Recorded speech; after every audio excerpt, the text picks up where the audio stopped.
welcome back to the channel. Thank y'all for hanging with me on this Friday. So picking up my boat from Dawson's Boat Center. This is where I bought my boat 10 years ago. I won it in a tournament, used that voucher that they give you to trade up to get a Ranger aluminum. This boat has been solid as a rock. And if you've been following around, I had a problem with my boat the second day of the 2-day BFL. And it wasn't a motor issue, wasn't a battery issue. I just had a poor connection. You learn something every time you go fishing, even if it has nothing to do with fishing. I learned that I became the ground and I was having a issue with my ground and the alternator going back through the battery. So we got that all figured out. Boat's fixed. It's ready to go. We'll be back on the water making content and back in my garage, not sitting out here. But I'm going to take you into Dawson's Boat Center and show you around because this is a really awesome boat dealer and a really good mechanic. Keith has been fixing my boat for years. There's a lot of things that can happen with a Mercury. They are a very sensitive motor, and most of the time it's nothing big. It'll be a fuse that goes. So I've done a lot of dumb things like trying to jump my battery with my trolling motor batteries, and there's just better ways to do that.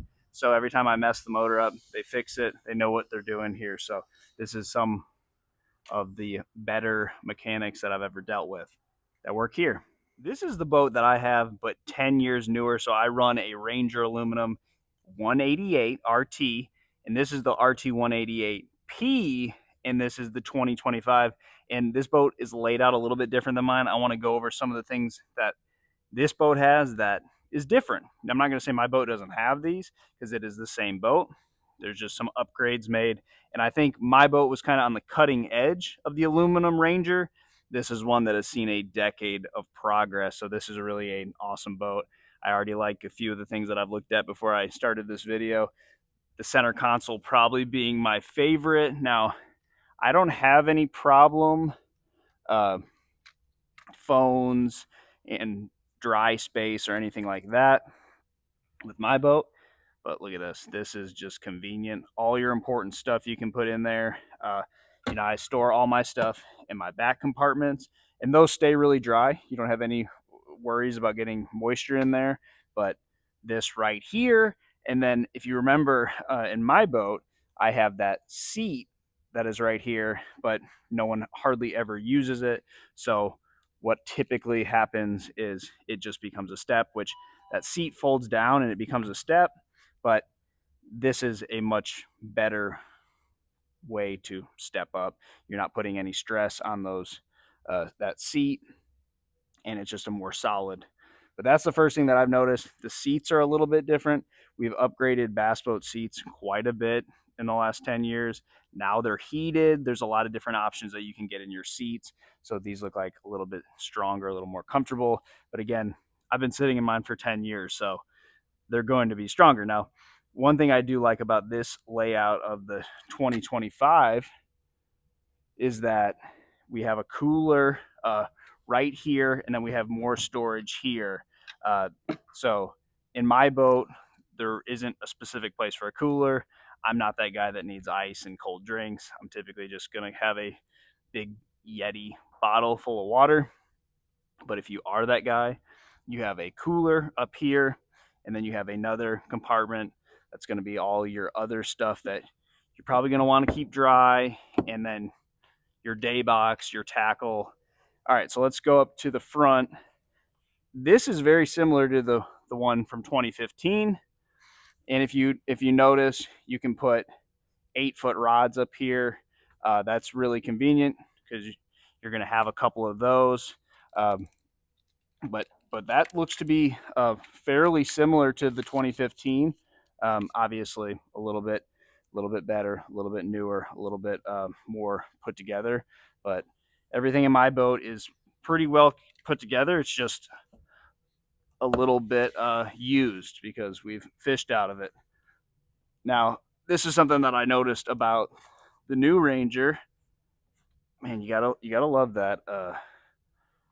You gotta love that brand new feel. But more rods here. So most of us carry more than 8 rods in the boat these days. So now you have room for 7 more rods, it looks like. And one thing I will say, I think most guys, um, when they're in a tournament situation, they like to have all their stuff in this middle compartment. So I don't use this anymore for rod storage. It's strictly all my boxes and pretty much anything that I'm going to use tackle wise during the day. So I keep all my rods on the deck. Sometimes you don't want to do that. Sometimes you're going to go out to eat afterwards. You want to put all your stuff away. Maybe you don't want the other guys seeing what you're using. That is definitely a thing. My situation right now, I don't do that. I keep everything on the front deck, and then that's it. So now you have 2 options. You can put rods in this side compartment or in the middle, and then wherever your other storage is. And then my boat has just two big compartments on each gunnel. This one has 2 smaller compartments, which I have one side of my boat that I don't put hardly anything in it. Maybe a throw cushion, maybe extra life jacket, some extra clothes, especially in the colder months when I chance of me falling in the lake, extra set of rain gear. That all goes up there. Now you have a much more consolidated compartments. You don't have any wasted space, and you don't have to worry about it going all the way back underneath here. Like in my boat, it's just going to be right there. You open it, there's your clothes, there's your rain gear, there's your throw cushion, and then you have a cooler. That is also very convenient. Grab a drink before you go back to the console. But very similar. There's nothing that I can't do in my 2015 that you can't do in this 2025. The cup holder, you have the same cup holder right here. That gets used a lot. You have something to hold on to. I'm not sure if this boat is faster than my boat or not, but you always want to have something you can hold on to. But that's about it. Console looks similar. Most everything else on this boat looks similar. I'm sure it rides good. I don't think you can beat the way my boat rides. So I'm not even going to try to compare that. They should both ride great. You'll never have any issues with that. And the Livewell looks a little bit different. These have great Livewells. I've never had any fish care problems. It looks like the pump for the freshwater coming in is the same, and then you have the recirc on the other side. But it looks like on mine, you'll see these 2, a hole on each side. Mine just has 1, so now you have water pumping or flowing out on each side and more water pumping in. That would be one complaint I have about mine, is that there's not enough fresh water being pumped in. But again, I've never had fish care problems, so that's just something that I probably worry about for no reason. Looks like on this boat you have pumps on both sides there. The back compartments, they're similar. Everything like mine, just strong. You don't have to worry about when you're stepping on them, anything like that. Again, you can't beat that new boat feel. Everything is just solid. That's what you get when you buy a brand new boat. The back compartment is going to be the same as well. But this is it. There's nothing electronics or anything like that on it. No trolling motor, but still very similar to my boat. This just looks like it's a little bit more tricked out. They've got some different features and stuff like that. But at the end of the day, it's still that dry riding Ranger. I get the most compliments on how nice this boat rides.